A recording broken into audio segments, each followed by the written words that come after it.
Hey everyone, Gil here at GrayManPrepping. On this episode of Your Prep for Today, I want to talk to you about, hair care products. And no, this is not going to be a sales pitch for any particular type. Now, some of you out there are saying, well, I am follically challenged.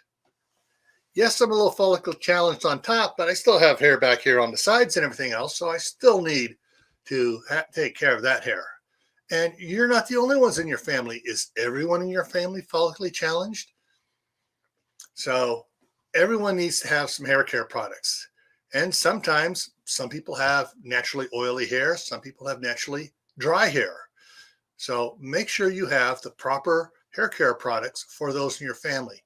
Now, besides the liquids and stuff you put on your hair, some people may need to have a hair dryer.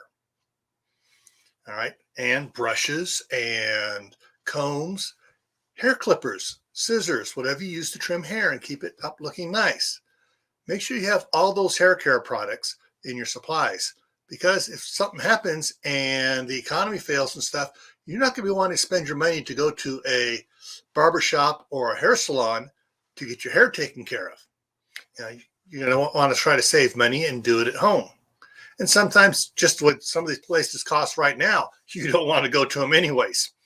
All righty. So make sure you have plenty of hair care products and enough to last you for however long. It's your choice to make sure how long that period is that meets your needs. And remember, stay safe no matter what happens out there. Don't go out doing anything foolish. Stay happy no matter what life throws at you. Keep adding to your preps in food, water, medicines, and other products such as hair care products, because, well, why is that? Yeah, well, this is why you want to do that.